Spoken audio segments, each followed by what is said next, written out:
Hello बच्चों, स्वागत है आपका आज की क्लास में। और आज आपका टॉपिक है graphical solution of linear equation and coordinate geometry. मैं साथ में दोनों टॉपिक इसलिए पढ़ा रहा हूँ कि कोऑर्डिनेट ज्योमेट्री आपको आगे चल करके इसी में मिल जाएगा, क्योंकि इसमें उसका यूज़ है। लीनियर इक्वेशन टू वेरिएबल मैंने ये पार्ट डिस्कस नहीं किया था, लेकिन इसके भी क्वेश्चन काफ़ी ज़्यादा पूछते हैं साहू एंट्रेंस एग्जाम में कई बार, तो इस पार्ट को भी डिस्कस करना जरूरी है। और इसी के साथ हम कोऑर्डिनेट ज्योमेट्री के बारे में भी पढ़ लेंगे, तो दोनों टॉपिक हमारे कवर हो जाएंगे और इसी बहाने टॉपिक पूरी तरह से क्लियर हो जाएगा। तो आइए देखते हैं, हम लोग पढ़ते हैं इसके बारे में। Equation of straight line. अच्छा, हम सभी पहले इस बात के बारे में जानेंगे, equation of straight line. Equation of straight line. अच्छा, एक बात सबको पता होगा कि जनरल फॉर्म जो इक्वेशन ऑफ स्ट्रेट लाइन का क्या होता है, वो ये होता है ए जीरो।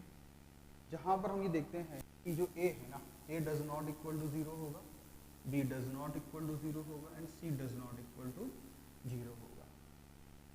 तो अब जब इसका एक ग्राफ ड्रॉ करने चलेंगे, जब इसका एक स्ट्रेट लाइन इसकी ड्रॉ करेंगे, तो इसके भी अपने केसेस होते हैं। मतलब अलग अलग तरह के केसेस में हम लोग स्ट्रेट लाइन ड्रॉ करते हैं।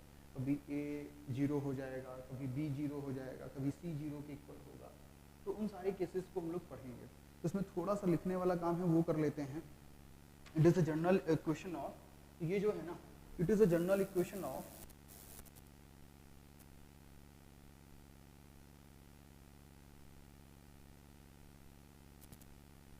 Straight.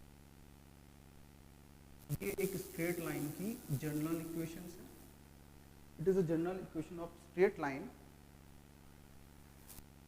Y plane, straight line in x y plane. X y plane समझ रहे होगे आपको, एक्स वाई प्लेन हम किसको बोलते हैं, ठीक है ना, कार्टेशियन प्लेन को ही हम लोग एक्स वाई प्लेन बोलते हैं। इन एक्स वाई प्लेन में हम लोग किसी भी स्ट्रेट लाइन की जो इक्वेशन है वो इस तरह से रिप्रेजेंट करते हैं, एक्स वाई प्लेन। चलिए, in various situation its graph is drawn as follows. In various situation, in various situation the graph is drawn as follows। अब हम नीचे जो है ना, इनके अपने अलग अलग ग्राफ के बारे में पढ़ें। ये बहुत ध्यान से इस पार्ट को समझिएगा, मैं आपको समझाना चाहता हूँ। आप सबने स्ट्रेट लाइन की जो इक्वेशन पढ़ी है वो आपने ये पढ़ी है, y is equal to M x plus का सी। ये पढ़ी है स्ट्रेट लाइन की इक्वेशन, और नहीं पढ़ी है तो जान लो, it is the equation of straight line. Straight line की इक्वेशन आप इस फॉर्म में हमेशा पढ़ते रहे हो, इस फॉर्म में जो अभी तक आपने पढ़ा है। ये जो है ना, वो इस फॉर्म में दिखता है। अब देख सकते हैं ना, जो ए एक्स प्लस का बी, इसका ये मतलब होता है कि अगर हम इस पूरी इक्वेशन को इस तरह से देखें, d y is equal to minus a x, और ढंग से लिख लें तो माइनस का ए एक्स माइनस का c, y is equal to minus a x upon b, c upon b. तो आप देख सकते हो ये जो इक्वेशन हो गई, ये किसके फॉर्म में आ गई, y is equal to M x plus c. देख सकते हो ना, एम एक्स प्लस सी की जगह पे ये दिया है, m की जगह पर ये दिया गया है। तो बड़े काम की इक्वेशन होती है, आपके सिलेबस में ये है, बस आपने इसका ये फॉर्म कम देखा है। स्टेट बोर्ड के बच्चे तो देखते हैं, लेकिन जो CBSE बोर्ड के बच्चे होते हैं वो ये वाला फॉर्म देखते चले जाते हैं, इसलिए उनको इसका आइडिया बिल्कुल भी नहीं होता है। तो परेशान होने की जरूरत नहीं है, इसलिए मैं इसको अलग से पढ़ा रहा हूँ कि लीनियर इक्वेशन, ये लगभग उसी का ग्राफिकल फॉर्म है। ग्राफ्स वगैरह तो आप निकालना सीखे हो, CBSE बोर्ड में सिखाया गया ग्राफ वगैरह कैसे निकालते हैं, लेकिन इन चीज़ों के बारे में ये सीखो। तो तो केस वन हम लेके चलते हैं। केस वन क्या होता है, लाइन की ए एक्स प्लस का जीरो। तो when a does not equal to 0, b does not equal to 0 and c does not equal to 0, ये तीनों जीरो इक्वल नहीं होंगे। जब ये तीनों जीरो के इक्वल नहीं होंगे तो इस केस में क्या होगा, इस केस में ये होगा कि ये जो इससे की स्ट्रेट लाइन मिलेगी, हम यहाँ ग्राफ देखते हैं, जो उसका हमें एक स्ट्रेट लाइन मिलेगा, ठीक, ये कुछ ये एक्स एक्सेस है और ये क्या है, वाई एक्सेस। इसका हमें जो कुछ इस तरीके मिलेगी हमें, ऐसा इसलिए मैं बता देता हूँ आपको। देखो इस पॉइंट को कट करेगी स्ट्रेट लाइन के जो कोऑर्डिनेट होंगे तो ये x, 0 कोऑर्डिनेट को रिप्रेजेंट, ये क्या है b, and this is origin. इसके कोऑर्डिनेट होंगे 0, इसके कोऑर्डिनेट होंगे 0, 0, इसके कोऑर्डिनेट होंगे, इसका कोऑर्डिनेट होंगे 0, y। क्लियर है ना? तो जब इसकी स्ट्रेट, जब a does not equal to 0, b does not equal to 0, c does not equal to 0, straight line कुछ में इस तरह से मिलेगी। क्लियर है ना? अब एक बात समझो कि ये मिल कैसे रहा है, मतलब समझिएगा। जैसे यहाँ पर बोलना है हमें इस x को पता करना है, तो y क्या हो जाएगा 0। तो y को अगर हम 0 प्लेस कर देंगे तो क्या हो जाएगा, इसमें इस इक्वेशन में y 0 प्लेस किया तो क्या आ गया, ax प्लस का c is equal to 0, x is equal to क्या आ गया, माइनस का c बाई a। इसी तरीके से जब हमने क्या को निकालना है तो 0 रख दो, x की वैल्यू 0 रख दी तो क्या हो गया, by प्लस का c is equal to 0, y is equal. तो जब कभी भी स्ट्रेट लाइन x एक्सिस है उसके कोऑर्डिनेट क्या होते हैं, 0, माइनस का c बाई a। देखो माइनस का c बाई a, और जब y एक्सिस है तो क्या था, माइनस का c by b। Is it clear? इस बात को समझे कि नहीं समझे? तो एक स्ट्रेट लाइन, उसमें coefficient a does not equal to 0 है, b does not equal to 0, c does not equal to 0, तो कहा जाएगा कि, तो बताओ वो x एक्सिस पे जब कट कर रही है उसके कोऑर्डिनेट क्या होंगे, ये। y एक्सिस पे कट कर रही है उसके कोऑर्डिनेट होंगे क्या, वो ये होंगे। लेकिन बात सिर्फ यहीं तक आके खत्म नहीं होती है, बात यहीं तक आके खत्म नहीं होती है। इसका अपना एक इंटरसेप्ट फॉर्म होता है। इंटरसेप्टेड फॉर्म इसका क्या होता है, इट्स इंटरसेप्टेड फॉर्म, यहाँ देख लो, मैं इसको भी देख लेता हूँ। It's intercepted form, it's intercepted form, देख लो इसका इंटरसेप्टेड फॉर्म ये होता है, is equal to x upon minus का c by a plus y upon minus का c by b is equal to 1। इसका इंटरसेप्टेड फॉर्म बेटा ये होता है। इंटरसेप्टेड का मतलब ये होता है कि x एक्सिस में कितना इंटरसेप्ट बना रहा है, ये जो O से लेकर के A तक का डिस्टेंस है ना, यहाँ से लेकर ये x एक्सिस पे इंटरसेप्ट बना रही है लाइन, और ये O से लेकर के A तक का जो इंटरसेप्ट है ये y एक्सिस, y इंटरसेप्ट है। तो y इंटरसेप्ट निकालने के लिए माइनस c बाई बी, मतलब ये जो माइनस c बाई बी होगा वो y इंटरसेप्ट को बताएगा, जो माइनस का c बाई ए है वो x इंटरसेप्ट को बताएगा। ये पूरी बात क्यों हम पढ़ रहे हैं, क्यों? क्योंकि जब कभी क्वेश्चन ऐसा आता है तो इसके द्वारा बनाया गया ट्रायंगल का एरिया निकालने के लिए आएगा कि बताओ इस ट्रायंगल का एरिया क्या होगा, एरिया ऑफ दिस ट्रायंगल क्या होगा। तो हम कैसे निकाल देंगे एरिया ऑफ दिस ट्रायंगल, क्योंकि यहाँ से यहाँ तक की जो डिस्टेंस है वो c बाई ए है, आए ना, यहाँ से यहाँ तक की जो डिस्टेंस है माइनस का c बाई बी है, और ये एंगल कितनी डिग्री, तो आप लोग एरिया ऑफ दिस ट्रायंगल निकाल सकते हो ना। एरिया ऑफ ट्रायंगल AOB, तो क्या निकलेगा 1/2 मॉड ऑफ, क्योंकि निगेटिव नहीं लेंगे कभी भी, ध्यान रखना, क्योंकि area can never be negative, इसलिए हम क्या रखेंगे मॉड के अंदर OA, मतलब हम क्या रखने वाले हैं OA इंटू OB, 1/2 OA कितना minus by b into minus c by a, solve करेंगे तो कितना आ रहा है c square upon AB। This is the area triangle. तो कभी भी कोई एक ऐसी स्ट्रेट लाइन मिल जाए, मतलब कुछ भी एक ऐसी स्ट्रेट लाइन मिल जाए और कह रहे हैं उसका एरिया बता दो, मतलब जैसे उन्होंने कहा 2x प्लस का 3y प्लस का 5 इज इक्वल टू 0, और कह रहे हैं कि इसके द्वारा x एक्सिस और y एक्सिस द्वारा एनक्लोज किया गया ट्रायंगल का एरिया बताओ। तो आप कैसे करोगे, क्या करोगे बताओ मुझे। x प्लस का y इज इक्वल टू 1 ले लो, और 1 ले लोगे तो क्या आ जाएगा, या इसको छोड़ो खत्म करो बात को, तो क्या रहा माइनस का c बाई बी, माइनस का c मतलब माइनस का 5 बाई बी का मतलब 3, ये हो गया y और ये हो गया x, माइनस का c बाई ए तो माइनस का 5 बाई 2, तो 1/2 कितना होता है mod of c square, c कितना है बच्चों हमारे पास में, c है 5 का, डायरेक्ट रखो। अच्छा ये भी निकालने की जरूरत नहीं है वैसे हमको, क्योंकि हम वही रखने वाले हैं 5/3 इंटू 5/2, तो कितना आएगा 1/2, कितना आएगा 25/6। क्लियर है ना, तो ये आ जाएगा इज इक्वल टू 1/2 25/6, सॉल्व करेंगे तो 25/12 आ जाएगा। तो इतना करने की भी जरूरत नहीं थी हमको, क्योंकि हमें सीधे सीधे पता है ना एरिया ऑफ ट्राइंगल जो इनके द्वारा इनक्लोज किया गया होगा एक्स एक्सेस वाई एक्सेस। तो जरा देखो 1/2 5 का स्क्वायर अपॉन a2 3 सॉल्व करेंगे, area of this triangle direct निकाल सकते हैं। सोचना ही नहीं है, आपको कोई भी एक लीनियर इक्वेशन दी जाएगी, उस लीनियर इक्वेशन से कहा जाए कि इस लीनियर इक्वेशन के द्वारा एक्स एक्सेस और वाई एक्सेस को बनाए गए एनक्लोज किए गए ट्राइंगल का एरिया बताओ, तो आप बता दोगे। अच्छा, जब कौन सा केस होना चाहिए, it does not equal to 0, b does not equal to 0, c does not equal to 0। मेरी बात सब लोग समझ रहे हो ना? तो बस मैं यही समझाना चाह रहा था कि इस केस में हम ट्राइंगल का एरिया कैसे निकालते हैं। और इस केस में ax plus b y plus c a does not equal to 0, b does not equal to 0, c does not equal to 0 के केस में जो लाइन है वो x एक्सेस पे किस पॉइंट पे कट करती है, उसके कोऑर्डिनेट क्या होते हैं, ये। y एक्सेस पे किस पॉइंट पे कट कर रही है, उसके कोऑर्डिनेट क्या होंगे, ये होंगे। बात समझ में आई कि नहीं आई? तो इतनी सी बात आप सभी लोगों को ध्यान रखनी है। इसके बाद हम लोग उसका दूसरा केस पढ़ेंगे, दूसरा केस भी बहुत जरूरी है हमारा, वो देख लेते हैं। अच्छा, इंटरसेप्टेड फॉर्म बहुत इंपॉर्टेंट है, इंटरसेप्टेड फॉर्म क्या है वो भी देख लो। चलो मैं इसको रफ कर देता हूँ, सब नोट करते रहिएगा, अभी क्वेश्चंस भी करवाऊंगा आपको।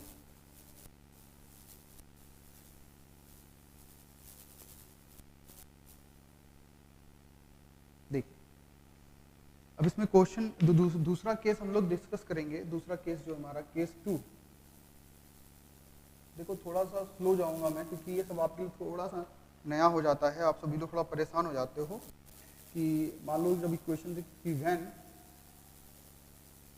a does not equal to 0, b does not equal to 0, but c is equal to 0. In linear equation in two variables, equation ax plus by plus c is equal to 0 कि case में condition क्या है? तो in this case जो line होगी ना, जो straight line वो हमेशा ओरिजिन से पास करेगी। कहाँ से पास करेगी? वो हमेशा ओरिजिन से पास करेगी, मतलब यहाँ से पास करती है लाइन। जब भी c इज इक्वल टू, मतलब जो ये हमारा c दिया हुआ है ना, ये इंटरसेप्ट जो दिया गया है, ये हमारा जब कभी 0 हो जाएगा, c कांस्टेंट, मतलब इसमें जो होता है ना ax plus b y plus c is equal to में c कांस्टेंट हो गया, कांस्टेंट की वैल्यू 0 है, मतलब ये है ही नहीं। तो उस केस में जानते हो क्या होता है कि जो लाइन होती है that is always passes through the origin. कहाँ से पास करती है? ओरिजिन से पास करती है, ओरिजिन से पास करती है। क्लियर है ना? हमेशा लाइन ओरिजिन से पास करेगी, मतलब कहीं ऐसे लिखा हुआ है इज इक्वल टू 0, तो अगर हम इसका ग्राफ ड्रॉ करें तो ये कहाँ से पास होगा? ओरिजिन से, क्योंकि कहाँ से पास होगा? हमारा ओरिजिन से पास होगा। Is it clear? चलो देखते हैं हम लोग इस बात को। अच्छा, इसमें एक बात और समझो कि जब इसकी बात आती है तो या तो ओरिजिन से पास होगा, लेकिन एक चीज और देखने वाली बात यह है कि अगर ये दोनों, देखो ये दोनों अगर पॉजिटिव हैं, कौन से? If a and b are positive, if a and b are of opposite sign, पहले अपोजिट साइन का देख लो, are of opposite sign, then the straight line passes through the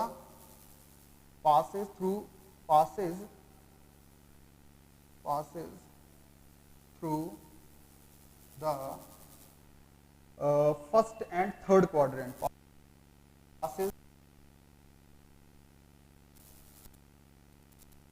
first and third quadrant, passes through the first and third quadrant, ये पहली वाली condition हो गई। अब अगर ये दूसरी बात आती है कि of same sign, if a and b are of same sign, दोनों के sign same, it passes through the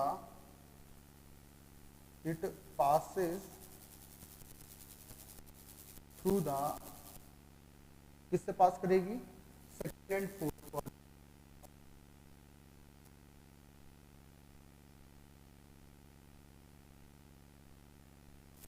quadrant, second and fourth quadrant, second और फोर्थ क्वाड्रेंट से पास करेगी। तो दोनों ही केसेस देख लो।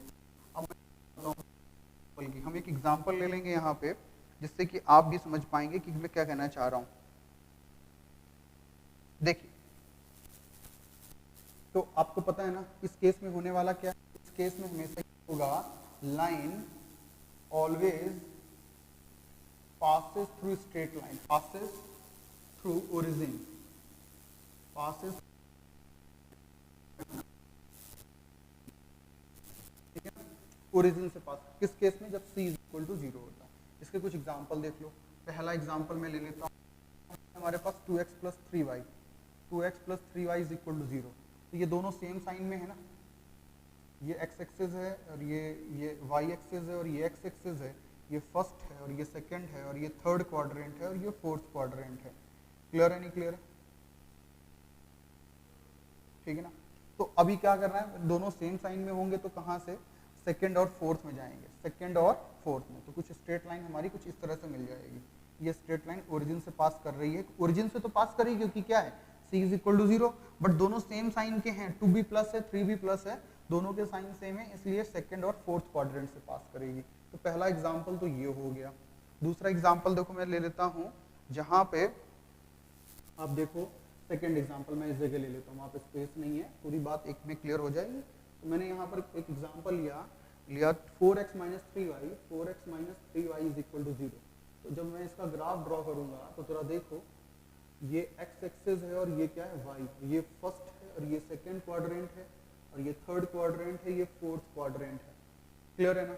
जब ये फोर्थ क्वाड्रेंट है तो जब लाइन पास करेगी ना, क्योंकि दोनों के साइन अपोजिट हैं, लिखा है ना, अपोजिट साइन अगर दिए हैं तो फर्स्ट क्वाड्रेंट और थर्ड क्वाड्रेंट से पास करेगी, फर्स्ट क्वाड्रेंट और थर्ड क्वाड्रेंट से, और ओरिजिन से तो पास करेगी क्योंकि ये क्या है, यहाँ पर c इज इक्वल टू 0 दिया गया। तो बात समझ में आई कि नहीं आई? तो इस केस में ग्राफ हमारा ऐसा बनता है। मेरी बात सब लोग समझ रहे हो ना? तो ऐसे हम लोग किसी भी लीनियर इक्वेशन इनटू वेरिएबल को समझ पाते हैं कि कैसे उसको करना है। तो ये था केस नंबर 2। अब बात आती है केस नंबर 3 की। नोट कर लीजिएगा इसको अपने हिसाब से, ठीक है ना। ये सारी बातें बहुत इंपॉर्टेंट है, आगे चल करके भी काम आने वाली हैं, और ये पूरा 10th के सिलेबस को टच करता है। इस बात में डिस्कस नहीं कर रहा हूँ जो 10th को टच नहीं करता है। बस आप इतने लेवल तक पढ़ते नहीं, उतना डेप्थ में जा करके नहीं पढ़ते हो, बस अपने एग्जाम के पॉइंट ऑफ व्यू से पढ़ते हो और वहीं तक रह जाते हो सीमित। क्लियर है ना। हाँ, तो क्योंकि ये पूरी तरीके से 10th के टच में है, कहीं भी इसमें स्टैंडर्ड को इतना हाई नहीं किया गया कि वो 11th को टच कर जाए, इसलिए आप लोग इन चीज़ों को बेहतर तरीके से समझिए, क्योंकि आप जब यही चीज़ें आपके सामने आती हैं तो आप रह जाते हैं।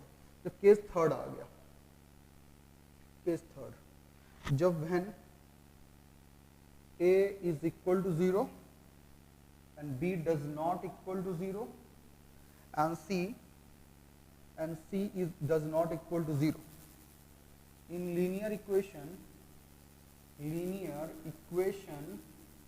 ax plus by plus c is equal to 0. तो क्या हो जाएगा, therefore a का वैल्यू 0 तो by प्लस का c इज इक्वल टू क्या हो जाता है, 0 हो जाता है। इसको हम और सॉल्व करेंगे तो y इज इक्वल टू हमारे पास आ जाएगा माइनस का c बाई b आ जाएगा, क्योंकि माइनस का c बाई b हो जाएगा। क्लियर है ना। अब इस केस में क्या होता है, in this case line, straight line या graph of this linear equation, graph of it always parallel to x axis, x axis के पैरेलल होता है। मैं समझाता हूँ, देखिएगा ध्यान से। जैसे आपने ये x axis हो गया, कोऑर्डिनेट 0,0। अब जब कि y की वैल्यू कितनी है, यहाँ पर आ रही माइनस सी बाई बी, यहाँ पर आपने लिया 0, माइनस सी बाई बी, ये x की वैल्यू है 0, माइनस सी बाई बी। यहाँ से आप एक ग्राफ करोगे, देखो ये इसके पैरेलल है। अब यहाँ पर आप पॉइंट यहाँ ले लो, यहाँ ले लो, मान लो मैं इसको 1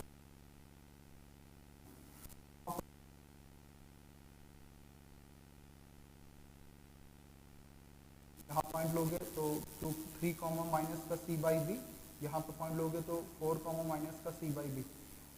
का वैल्यू चेंज हो रहा है, x का वैल्यू 0 हो गया, 1 हो गया, 2 हो गया, 3 हो गया, कुछ भी हो, लेकिन यहाँ y है minus c by b minus c by b minus c by b minus c by b. ऐसा क्यों हो रहा है? क्योंकि a जो कोफिशिएंट है, इंटरसेप्ट है x एक्सेस पे, वो जीरो हो गया।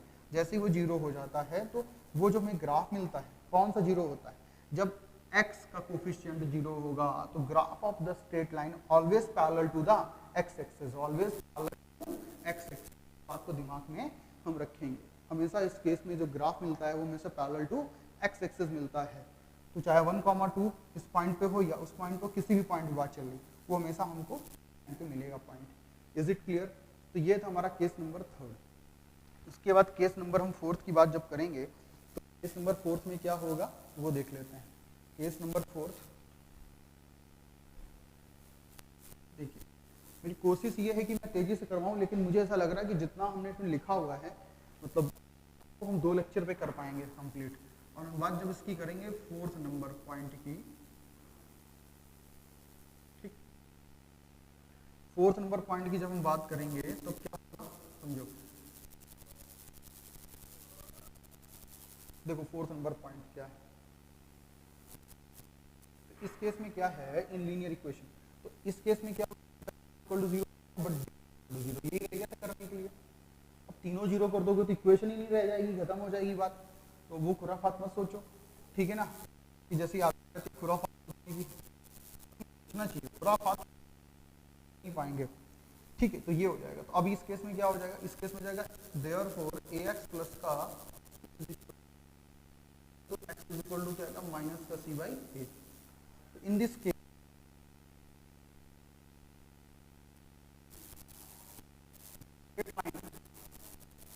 जो स्ट्रेट लाइन रहेगी ना, straight line parallel to y axis, parallel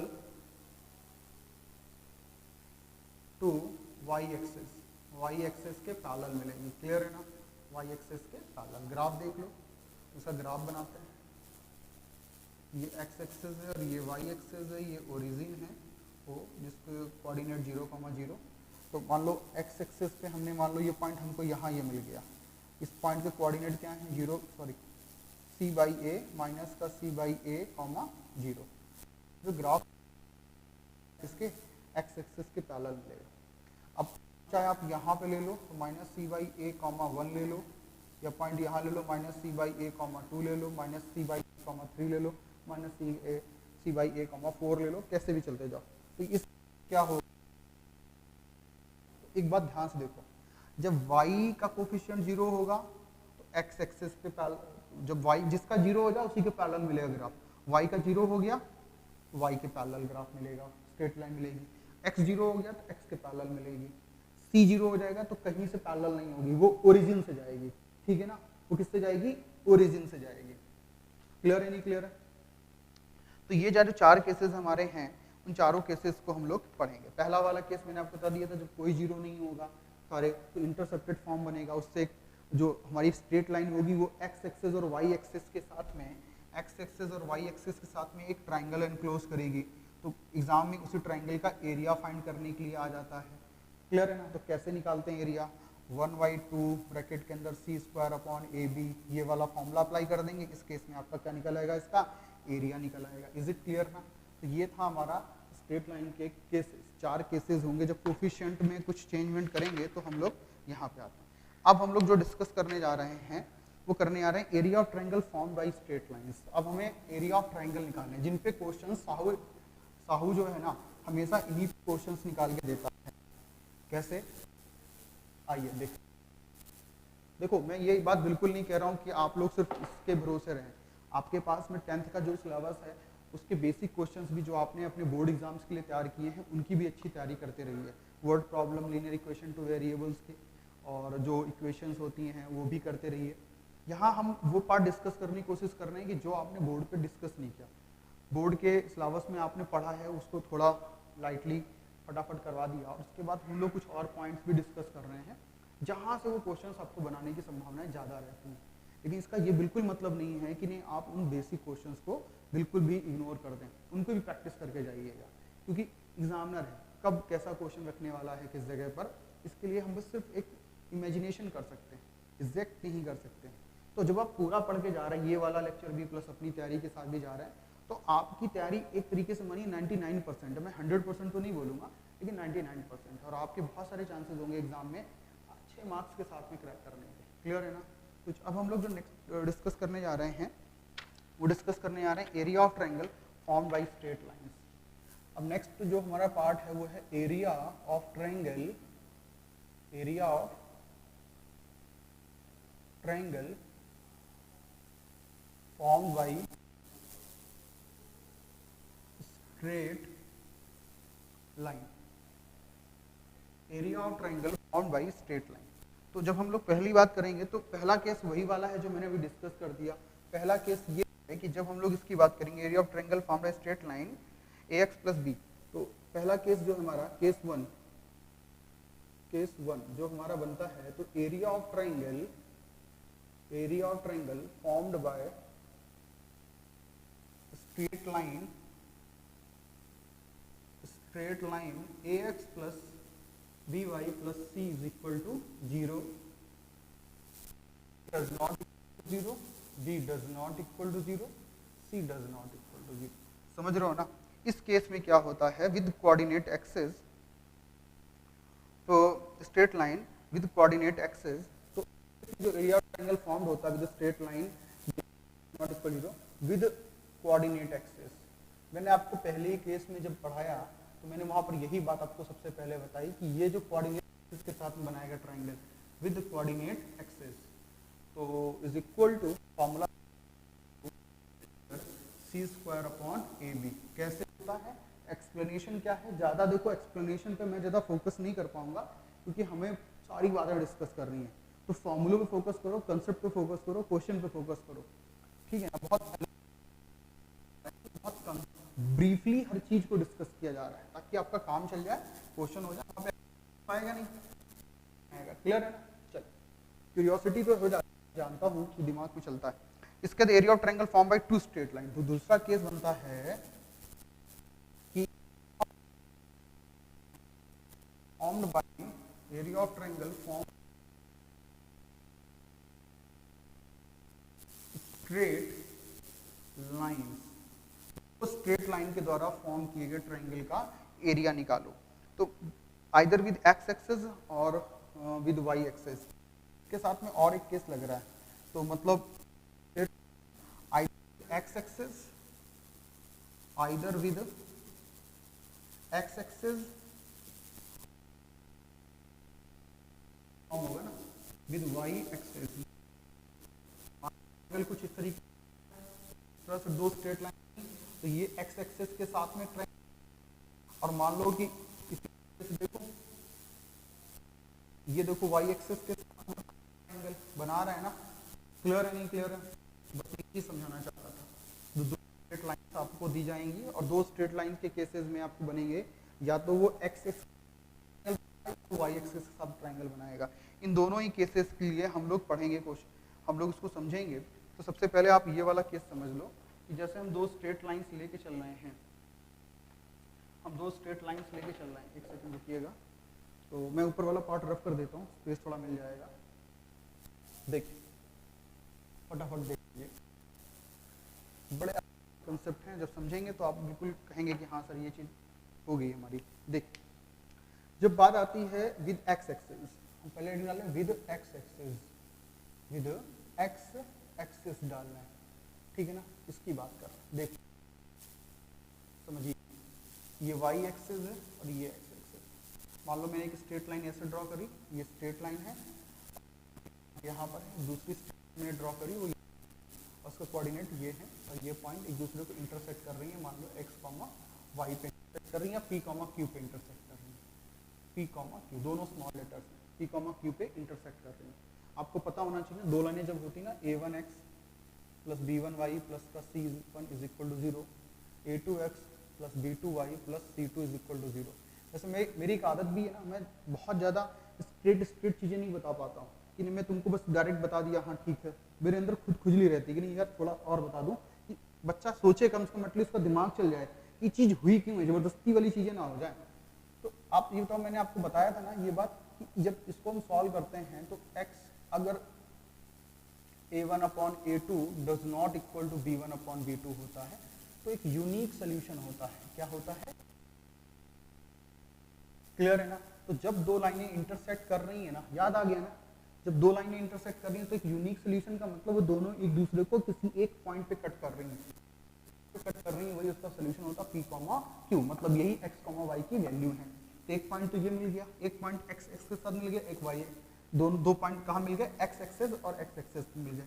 तो जब इसकी बात करेंगे तो ये हो जाएगा माइनस का c बाई a1, ये हो जाएगा माइनस का c1 बाई a1, और यहाँ जो पॉइंट मिलेगा माइनस का 0 का, इज इट क्लियर ना? समझ रहे हो ना? इसकी जो straight line a1x plus b1y plus का c1 is equal to 0, a2x plus का b2y प्लस का c2 इज इक्वल टू 0, ये स्ट्रेट लाइन है। तो इनके द्वारा एनक्लोज किया गया एरिया यही तो ट्राइंगल है ना। इसको नाम दे दो a, को नाम दे दो। तो इस ट्राइंगल का एरिया कैसे निकालते हैं? सिंपल सी बात समझो,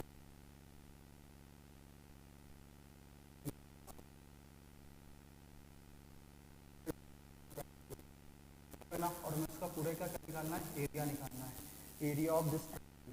तो एरिया ऑफ दिस ट्राइंगल, तो area of triangle A B C is equal to, यहाँ लिखते हैं area of triangle A B C is equal to 1/2 क्या होता है? बेस।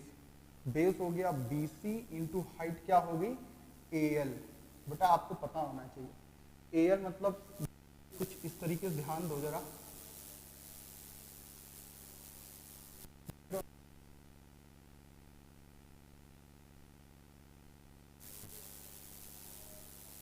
देख रहे हो ना? ये किसको रिप्रेजेंट, एल। तो बेटा देखो जरा, यही तो चीज करनी थी हमें, और कुछ नहीं करना था। एल इज इक्वल टू क्या हो गया? क्यू। और B C is equal to हम कैसे निकालेंगे? इन दोनों पॉइंट के बीच की डिस्टेंस निकालेंगे। इन दोनों पॉइंट के मतलब ये यहां से लेकर यहां तक है, ये यहां से लेकर यहां तक तो रिप्रेजेंट कर रहा है, ये यहां रिप्रेजेंट कर रहा है। तो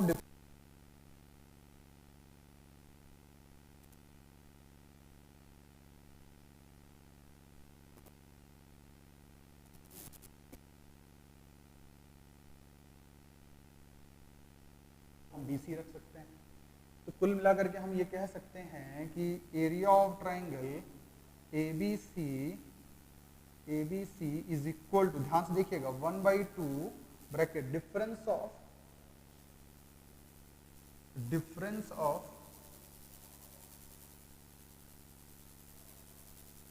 of x intercept, x axis intercept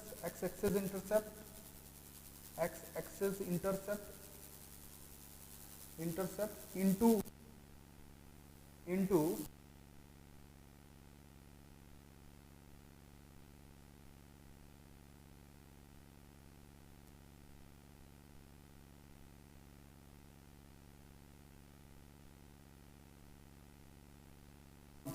intersecting points. ये फॉर्मूला जो मैंने लिखा हुआ है ना बेटा, पूरी बात को बहुत ध्यान से समझना मैं क्या लिख रहा हूँ। ये जो BC है ना, ये इन दोनों का डिफरेंस है, लिखा ना, difference of x axis intercept, मतलब इसको लिख सकते हो OC माइनस, तो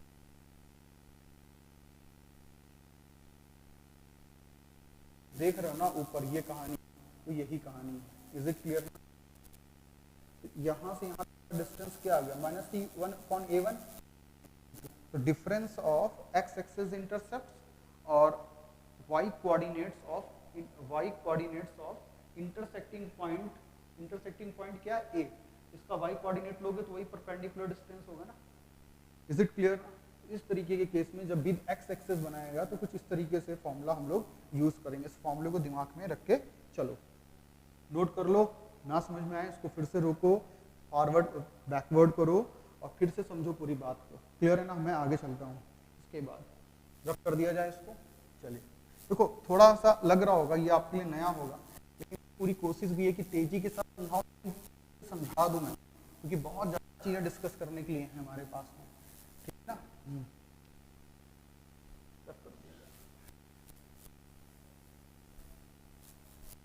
आगे चलते हैं हम लोग इसके बाद बच्चों। चल इसके बाद बच्चों बेटा हम लोग करेंगे with y axis, with y axis. Y axis के साथ में अगर ट्रायंगल बना रहा है तो वाई एक्सिस के साथ में ट्रायंगल बना रहा है तो मान लो हमारे पास पूरी बात को ध्यान से समझ, इस तरह से एक स्ट्रेट लाइन है, मैंने किस तरह से स्ट्रेट लाइन ले ली, and this axis and this is y axis. नाम दिया कि इनको नाम चेंज कर लो क्योंकि पहले वाले में Q और ये हो गया हमारे पास में R and this is O, coordinate 0, 0। Clear है नहीं क्लियर? चलो इसके बाद हम लोग जो करने वाले हैं तो देखो भाई इसके कोऑर्डिनेट क्या ले लो, P, Q ले लो, वही जो हमने लिए थे, ठीक है ना, इंटरसेक्टिंग। इसको नाम दे दो A1 B1 plus C1 is equal to 0, A2x plus B2y plus C2 is equal to 0, ठीक है ना। इससे एक परपेंडिकुलर इसको ड्रॉ कर दो, इसको नाम दे दिया हमने E, PE। क्लियर है ना, ये परपेंडिकुलर ड्रॉ कर गया। इस पूरे ट्रायंगल का हमें क्या निकालना है बच्चों, एरिया निकालना है, इसका एरिया निकालना है।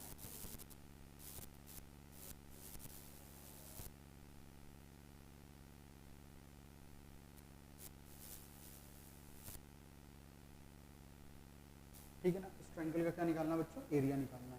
लेकिन अब एक बात देखो ना कि जो ट्रायंगल बन रहा है इसका बेस क्या है, क्यू आर, और कौन सा है, वाई एक्सिस है, तो दोनों ही केसेस पे निकालते हैं एरिया। तो सबसे पहले ही जानो इसके कोऑर्डिनेट क्या होंगे, इसके कोऑर्डिनेट क्या होंगे 0, इसमें वाई इंटरसेप्ट लेंगे 0, minus C2 upon B2। Clear है ना, क्योंकि वहां पर A1 लेते थे, वाई कोऑर्डिनेट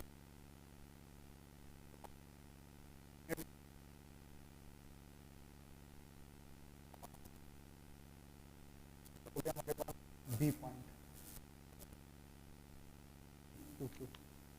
Q पॉइंट हो गया, ठीक, ये हो गया हमारे पास में Q पॉइंट। अब एरिया कैसे निकालेंगे, फिर वही कंसेप्ट, एरिया ऑफ ट्रायंगल। देखिए area of triangle PQR is equal to 1/2 base, base क्या है QR, इनटू हाइट क्या है PE। अब देखो QR कैसे निकालोगे, QR निकालने का जो तरीका है वो कैसे, QR जरा देखो यहां से लेकर यहां तक का डिस्टेंस है। अब ये जो माइनस C1 है ना, ये देखो हम देख रहे हैं ना यहाँ पे, ये जो देख रहे हो इससे लेकर यहाँ तक का डिस्टेंस ले रहे हो और फिर इससे लेकर यहाँ तक का डिस्टेंस ले रहे हो। तो आप एक चीज समझो ना, हमें इस पूरे बेस को लेना है। तो इस केस में जब ये यहाँ पर निकल जाएगा, अब देखो ना यहाँ से लेकर यहाँ तक का डिस्टेंस लेना है, तो जब ये इससे एक्स्ट्रा निकल रहा है तो QO प्लस OR ले लोगे तो क्या हो जाएगा हमारे पास में, क्या बन जाएगा हमारे पास में, यहाँ पे इसका सम बन जाएगा दोनों एक्सेस का, और कॉमा हाइट क्या हो जाएगी PE, दैट इज Q। तो आप देखो पहले PE को लिख लेते हैं, ये हमारे पास में Q आ जाएगा और 1/2। अच्छा इसको एक चीज और समझो, QR को हम यहाँ पे क्या लिख सकते हैं, QO प्लस OR, ये हो जाएगा हमारे पास में QR का वैल्यू, और PE इज इक्वल टू हमारे पास में कितना हो जाएगा बेटा, Q हो जाएगा। तो आप देख सकते हैं, अब अगर इनकी वैल्यूज निकाल के अगर हम रखने चलें, इनकी वैल्यूज अगर हम निकाल के रखने चलेंगे तो हम लोग कर पाएंगे कि क्या, हमें इसका एरिया निकाल पाएंगे, हम लोग इसका क्या निकाल पाएंगे, एरिया निकाल पाएंगे।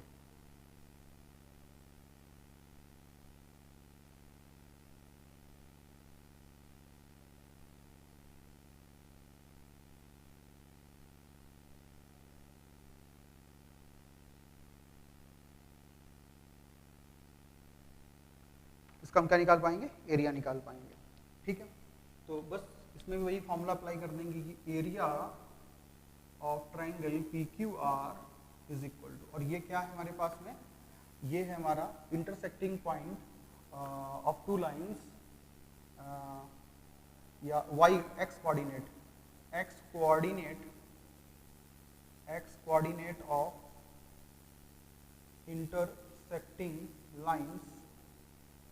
intersecting lines,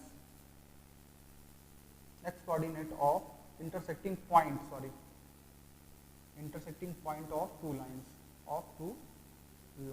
is it clear ना, clear है ना। तो एरिया ऑफ ट्रायंगल क्या हो जाएगा हमारे पास फिर से, difference of y intercept, difference of y intercept,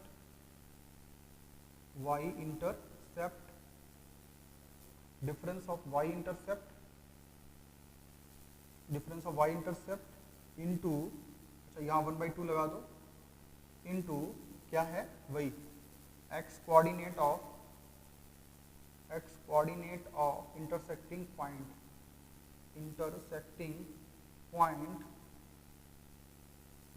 of two lines. ये बात यहाँ पर भी आप इस चीज़ को दिमाग में रखिए, ये जो फॉर्मूला हमने यहाँ पे लिखा हुआ है, क्लियर है ना। तो आप लोग इस बात को बेहतर तरीके से समझ गए होंगे कि अब हमें यहाँ करना क्या है एक्चुअली में, कि हम लोग यहाँ जब करने जा रहे हैं तो ये दोनों बातें कर पाएंगे इस तरीके से, या तो x एक्सिस साथ में है तो y एक्सिस के साथ में हो, क्लियर है ना, क्लियर। चलिए रफ करते हैं इसको, आगे बढ़ते हैं इसके बारे में। चल ये था हमारा, अब बात करते हैं तो जब ट्रायंगल फॉर्म हो रहा होगा with axis and y axis, तो हम किस तरीके से करेंगे, आप सबके सामने वो कंसेप्ट मैंने डिस्कस कर दिया है। अब आगे की तरफ चलते हैं, इसके साथ एरिया ऑफ ट्रायंगल, हमें ऐसे ट्रायंगल का एरिया बनाना है जो 3 लाइन से फॉर्म हुआ हो। तो आगे की जो हेडिंग है हमारी वो है क्या, कि if 3 straight lines intersect each other. Next heading जो हमारी है वो है if 3 straight lines, if 3 straight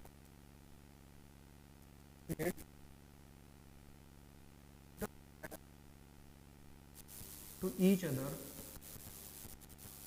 if 3 straight lines intersect to each other at point A x1, y1, B x2, y2, C x3, y3, clear है ना। ये जो आप देख रहे हो इंटरसेक्ट, लोग कोई इस तरह से एक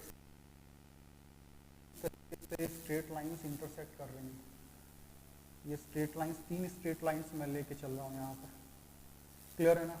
तो ये पॉइंट एक ट्रायंगल फॉर्म होता है ए बी सी। जब भी 3 स्ट्रेट लाइन एक दूसरे को इंटरसेक्ट कर रही हैं तो वो ट्रायंगल को फॉर्म करती हैं, उसका एरिया एक इसके कोऑर्डिनेट है x3, y3। ज्योमेट्री में पढ़ दो, मैंने इसीलिए वो पार्ट पर लिखा हुआ है कोऑर्डिनेट ज्योमेट्री, क्योंकि कोऑर्डिनेट ज्योमेट्री भी आपका इसी में कवर हो जाएगा, समझिएगा। अभी इस केस में एरिया ऑफ ट्रायंगल निकालना है, एरिया करना है तो इस केस में तो एरिया ऑफ ट्रायंगल ABC निकालना होता है। इसका जो फॉर्मूला होता है सबने पढ़ रखा है, क्या, 1/2 ऑफ x1 में तरीका बता रहा हूँ प्लस x2 प्लस x3, ठीक है ना। y2 minus y3, y2 minus y3, y3 minus का y1, y1 माइनस का y2, ये उसको हम इस तरह से 23, 31, 12, 23, 31, 12 और x1, x2, x3 ले लिया और 23, 31, 12 ये फॉर्मूला अप्लाई कर दीजिएगा। और ये हम मॉडुलस का सिंबल इसलिए यूज करते हैं, मॉडुलस इसलिए यूज करते हैं एरिया नेगेटिव नहीं हो सकता है, तो आप इस तरह से इस द्वारा इनक्लोज किए गए एरिया को कैलकुलेट कर सकते हैं। बात समझ में आई ना। तो 2 लाइन जब एक दूसरे को इंटरसेक्ट करके एक ट्रायंगल फॉर्म कर रही होंगी एक्स एक्सिस पर या वाई, सिंगल लाइन अगर एरिया फॉर्म कर रही होगी तो क्या करेंगे, तो उन दोनों ही केसेस को मैंने बता दिया। इसको और साफ सुथरा लिखना है तो 1/2 y2 माइनस y3 प्लस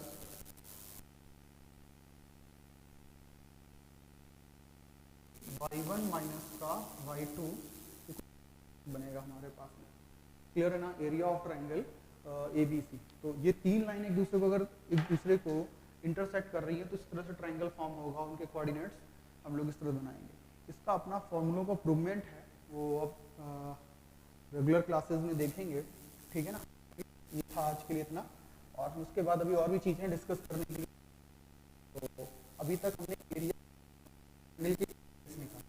एक बात मान लो कि ऐसा क्वेश्चन जरूर देंगे जिसमें एरिया ऑफ ट्रायंगल फॉर्म करने के लिए वो आपसे बोलेंगे, क्लियर है ना।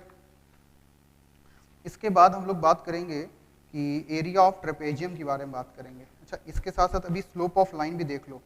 स्लोप ऑफ, अच्छा एक कंडीशन और इसी में देख लो, एक कंडीशन और है।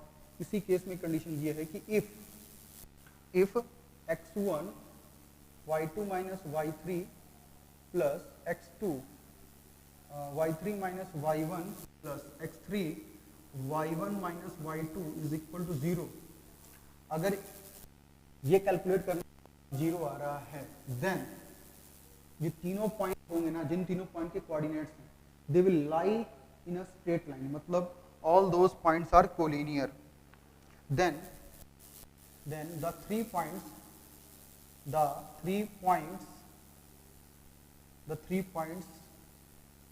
A, B and C are collinear points।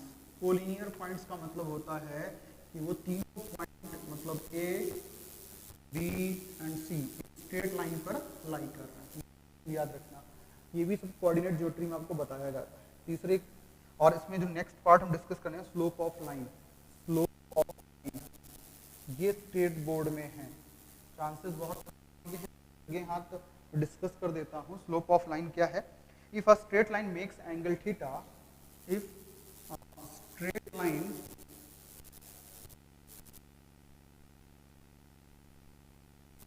Angle theta with x-axis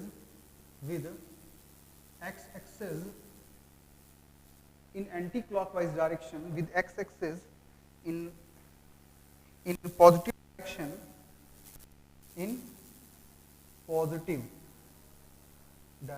positive direction जो इसमें कंसिडर किया जाता है एंटी क्लॉकवाइज डायरेक्शन होता है। क्या होता है? एंटी क्लॉकवाइज डायरेक्शन होता है, उसको बोलते हैं एंटी क्लॉकवाइज डायरेक्शन बोलते हैं direction. Then the slope of line is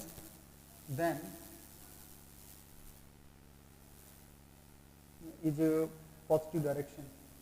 sorry, if a straight line makes an angle theta with x-axis in positive direction, then the slope of line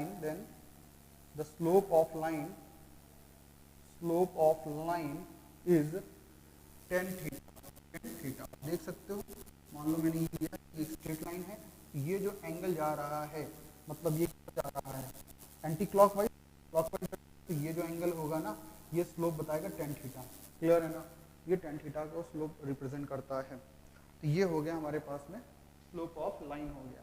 इसके बाद हम डिस्कस करेंगे एरिया ऑफ ट्रेपेजियम के बारे में। मैं हर चीज़ को थोड़ा बता दे रहा हूँ ताकि आप सब कंफ्यूज ना हो। क्लियर है ना?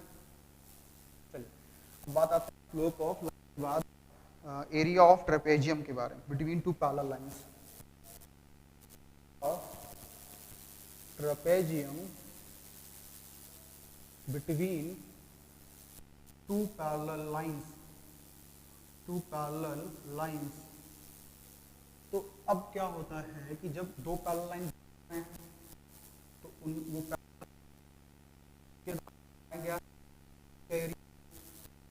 लाइन, मान लो दो लाइन, ये दो लाइन,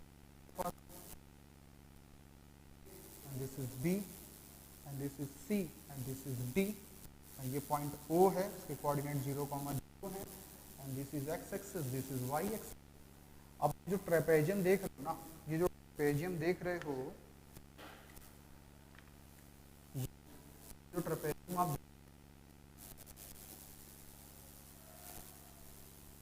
ट्रेपेजियम ABCD, थोड़ा सा गड़बड़ लिखते हैं यहाँ पर, A B, यहाँ C होना चाहिए था और यहाँ D होना चाहिए था। तो ABCD, इसका जब तो ABCD जो ट्रेपेजियम है, एरिया ऑफ ट्रेपेजियम ABCD कैसे निकालते हैं समझिएगा। तो आप समझो, मैंने कहा इसकी स्ट्रेट लाइन क्या हो गई, A2x प्लस B2y प्लस का C2 is equal to 0, C2y, और इसकी क्या हो गई A1x प्लस का B1y प्लस का C1 इज इक्वल टू 0। अब मुझे बताओ कि अगर यहाँ निकालोगे तो क्या, यहाँ निकालोगे तो क्या होगा, 0, C2 upon C1 upon one हो जाएगा। इसी तरीके इसका इसी तरह से इसका निकालोगे तो क्या हो जाएगा हमारे पास में,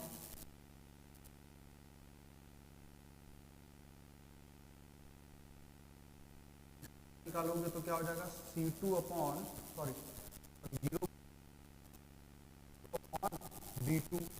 देखते हैं थोड़ा सा मैंने आपको बता रखा है कैसे निकालते हैं, C2 अपॉन V2। क्लियर है ना। माइनस का लेते चलो सबके साथ में, माइनस लेके चलेंगे सबके साथ में। क्लियर है ना। तो ये हमारे पास में आ गया। इसका ये मतलब है कि यहाँ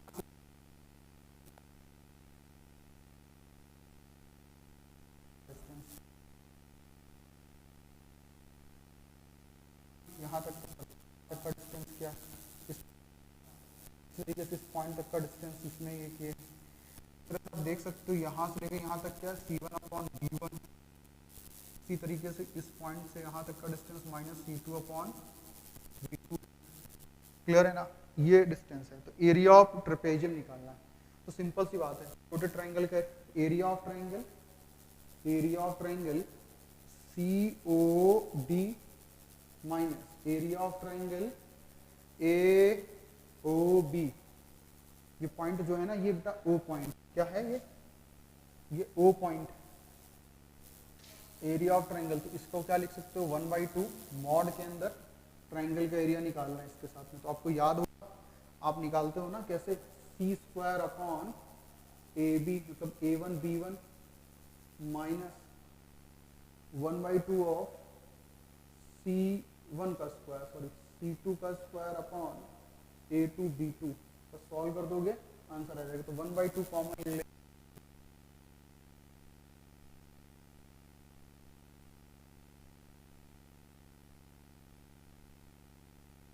एरिया ऑफ निकल के हमारे आ जाएगा। इस एरिया ऑफ ट्रेपेजियम हम निकाल सकते हैं जब आ जाएगा। हालांकि इतने स्तर का क्वेश्चन वो नहीं देने वाले, और आपके लिए बड़ा आसान रहेगा। इस ट्रायंगल का एरिया निकालो 1/2 बेस इंटू हाइट, उस ट्रायंगल निकालो 1/2 बेस इंटू हाइट। तो मैंने इस फॉर्म में बना के रख दिया है, आप सभी कर पाएंगे। हालांकि इतना पढ़ के जाओगे ना, मैं गारंटी ले रहा हूँ आप क्वेश्चन करके आओगे अगर इस तरह का क्वेश्चन आएगा तो, क्योंकि आपको मैंने इतना समझाया है। ये कोई ऐसा फालतू वाला टॉपिक नहीं है, मैं आप समझ गए होगे मतलब भर की बात जो मैं कहना चाहता हूँ। चलिए हम लोग आगे चलते हैं। इसके पार्ट बाद जो डिस्कस करना है वो थोड़ा कोऑर्डिनेट ज्योमेट्री का पार्ट आएगा और थोड़ा इसका भी पार्ट आएगा। चलिए इसके बाद हम लोग डिस्कस करने वाले हैं डिस्टेंस फार्मूला। आप सभी को पता होगा डिस्टेंस फार्मूला क्या होता है।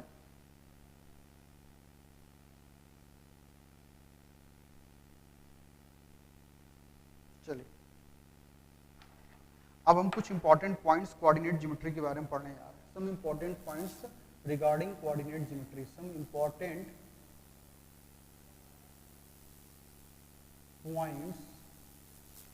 important points about coordinate geometry, about coordinate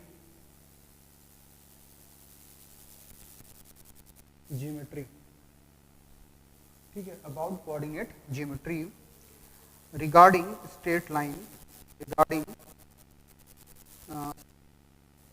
अच्छा इसके साथ ये भी ध्यान रखना है कि स्ट्रेट लाइन से रिगार्डिंग होना चाहिए, रिगार्डिंग स्ट्रेट लाइन, ठीक है ना। मैं कुछ क्वेश्चंस इसी में करवा दूंगा आपको कोऑर्डिनेट ज्योमेट्री के, इसलिए इसको मैं 2 पार्ट में करने वाला हूँ। इसको आप पार्ट ले सकते हो, इसका पार्ट भी डिस्कस करेंगे। क्लियर है ना। फर्स्ट पार्ट इसको ले लीजिए, पार्ट 1, और इसके सेकंड पार्ट में डिस्कस करेंगे। चलिए आइए देखते हैं। पहला लोग लिखेंगे डिस्टेंस फार्मूला। डिस्टेंस फार्मूला आप जानते हो, सभी लोग पढ़ा है आपने, बड़ा बेसिक फार्मूला है। डिस्टेंस फार्मूला होता है, ज़्यादा तो बताऊंगा नहीं लेकिन लिख दूंगा एक बार, जो बच्चे जैसे मान लो ये इस तरह से यूज़ होता है कि एक पॉइंट ए है और ये दूसरा पॉइंट बी, इसके बीच की डिस्टेंस निकालनी है डी। तो फॉर्मूला ये हो जाता है d इज इक्वल टू, और इसके कोऑर्डिनेट क्या है x1, y1, और इसके कोऑर्डिनेट क्या है x2, y2। तो इसका जो फॉर्मूला हो जाता है d is equal to square root के अंदर x2 माइनस x1 का whole square plus y2 minus y1 का होल स्क्वायर। क्लियर है ना? एक चीज ध्यान रखना कि इसके अंदर x माइनस x2 कर दो, y2 कर दो, दिक्कत नहीं है, आपका आंसर पॉजिटिव ही आएगा क्योंकि स्क्वायर हो रहा है ना फाइनली। उसका डिस्टेंस, अब इसी में दूसरी बात आती है, distance between origin and the point, distance between origin and point इसके कोऑर्डिनेट एंड एनी पॉइंट, किसी भी पॉइंट और ओरिजिन के बीच में distance x1, y1 is equal to क्या हो जाएगा, ओरिजिन के बीच डिस्टेंस निकालोगे तो मान लो जैसे ये इस तरह से दिया गया है, मान लो P पॉइंट है और ये ओरिजिन है, इसके बीच डिस्टेंस निकाल लो, इसके कोऑर्डिनेट 0, इसके कोऑर्डिनेट x1, y1 या इसके बीच डिस्टेंस निकाल जाता है ओरिजिन से किसी भी पॉइंट की डिस्टेंस निकालोगे ना तो हमेशा x² प्लस y² आएगा। सेकेंड पॉइंट हम लोग डिस्कस करने वाले हैं, थर्ड है, तो distance of straight line ax plus, अब ये जो डिस्टेंस ऑफ स्ट्रेट लाइन, किसी भी स्ट्रेट लाइन की डिस्टेंस निकालनी है from the origin. Straight line कैसी होगी, ax प्लस का by प्लस का c इज इक्वल टू, ये x है is equal to 0 from the straight line ax plus by from the origin. उस केस में कैसे निकालते हैं, ऑफ सॉरी मॉड डिस्टेंस तो नेगेटिव लेंगे तो mod c upon positive negative नहीं ले सकते हैं, स्क्वायर रूट के अंदर a² प्लस का b²। क्लियर है ना? c मतलब ये c upon a² plus b²। ठीक है, x का जब ओरिजिन से निकालोगे कोई भी, जैसे मान लो कोई भी स्ट्रेट लाइन है, जैसे ऐसे कोई भी स्ट्रेट लाइन है और ये ओरिजिन है, इससे एक डिस्टेंस निकालोगे तो परपेंडिकुलर डिस्टेंस निकालते हैं। क्या निकालते हैं हम लोग, परपेंडिकुलर डिस्टेंस निकालते हैं। क्लियर है ना? तो चलो ये इस तरह से निकाल लेंगे, तो वही तो स्ट्रेट लाइन होगी, distance from the origin to the straight line. अब इसके बाद हम लोग डिस्कस करने distance straight line from the point. अब एक पॉइंट और लिखो,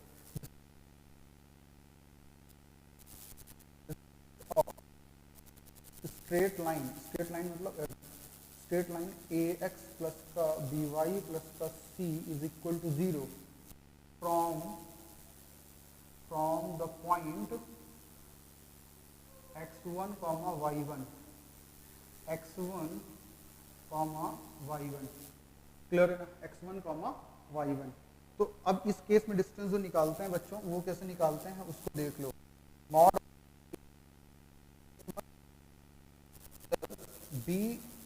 by1 प्लस का c अपॉन स्क्वायर रूट के अंदर a² प्लस b², ये डिस्टेंस निकालते हैं। ध्यान से देखना, इस x की जगह मैंने पुट अप किया है x1,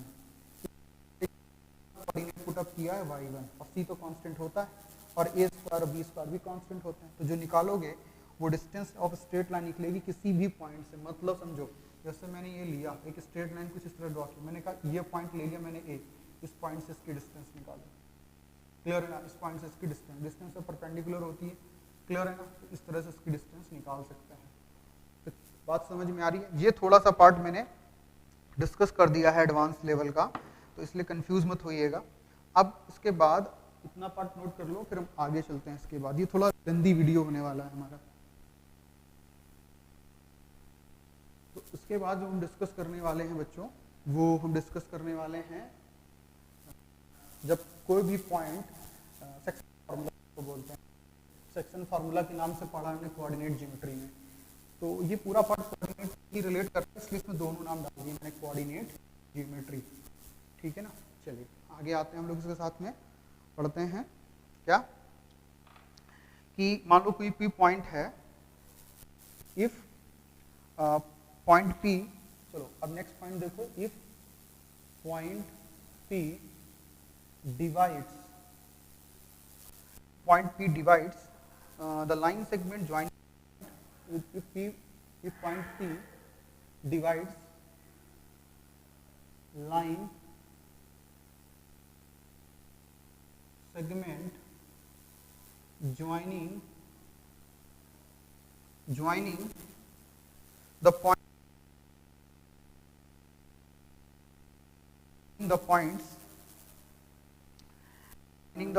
x1 comma y1 and x2 comma y2. If point P is in segment joining x1 comma y1 and x2 comma y2 in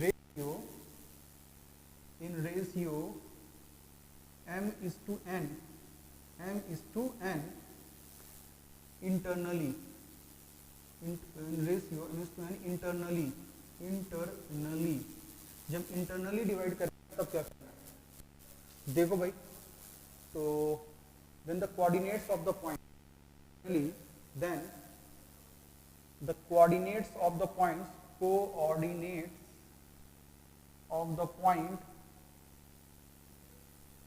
P के कोऑर्डिनेट क्या होंगे, तो देखो पॉइंट P के कोऑर्डिनेट अगर मान के चलो इसके कोऑर्डिनेट में लेके चलाऊं x, y, let coordinates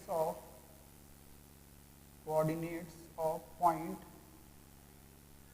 P be x, y, बड़े ले लेता हूँ मैं, तो देखो मान लो ये लाइन थी कुछ इस तरीके A और B, यहाँ पर पॉइंट P था, इसके कोऑर्डिनेट x, y हैं और ये y1 और ये क्या है x2, y2, ये सब आपको पता होगा अच्छी तरह से, इसमें ज़्यादा डिटेल में नहीं। अब मान लो ये m हो गया और ये n हो गया, तो m into x2 plus n into x1, जब आप ये रेशियो लोगे तो आप इस वाले के साथ लोगे, और जब आप ये रेशियो लोगे तो इसके साथ में लोगे, तो n into x1 upon m plus n, y coordinate y, इसको लोगे तो y2 लोगे, इसको लोगे तो y1 लोगे upon m plus n, clear है, ओके, ये इसके कोऑर्डिनेट हो जाते हैं। इसी के साथ जब बात आती है इसको डिवाइड करता है एक्सटर्नली डिवाइड करता है, ठीक है ना, एक्सटर्नली डिवाइड करता है, तो फिर कोऑर्डिनेट क्या हो जाते हैं, तब देखो कोऑर्डिनेट क्या हो जाते हैं, तब हो जाते हैं capital X is equal to m into x2 plus n into x1 upon sorry m into x2 plus n into x1 upon m minus का n, y कोऑर्डिनेट होता है m इंटू x2 और प्लस का n into x1 upon m minus n, clear है नहीं clear, ये part हम लोग डिस्कस करते हैं इसमें, क्लियर, तो देखो भाई, तो इतना ये हो जाएगा हमारे पास में, तो इंटरनली एक्सटर्नली में डिवाइड करना होता है, एक्सटर्नली के केस में माइनस आता है, और यहाँ पर भी तो माइनस रहेगा, यहाँ पर भी तो माइनस रहेगा, एक्सटर्नली के केस में माइनस रहेगा, और उसके केस में जब बात आती है इंटरनली की जब बात आती है तो यही वाले कोऑर्डिनेट क्या बन जाते हैं, m इंटू x2 और बाद n इंटू y1, तो बस इतना डिफरेंस है, एक्सटर्नली और इंटरनली में इतना डिफरेंस होता है और कुछ भी नहीं होता है।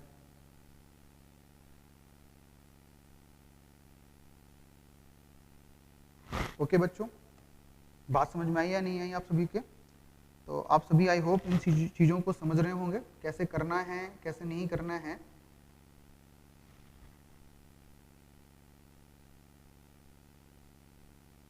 ओके चलिए, तो आज के लिए हम इतना रखते हैं, और नेक्स्ट जब पार्ट में मिलेंगे तो हम लोग इस पे graphical solution of linear equations पे क्वेश्चंस निकालेंगे, और इसके भी कुछ और फॉर्मूले रह गए हैं वो भी हम कर लेंगे, तो अगली वीडियो में हम ये सब डिस्कस करने वाले हैं। इस वीडियो में यहीं तक, थैंक यू क्लास।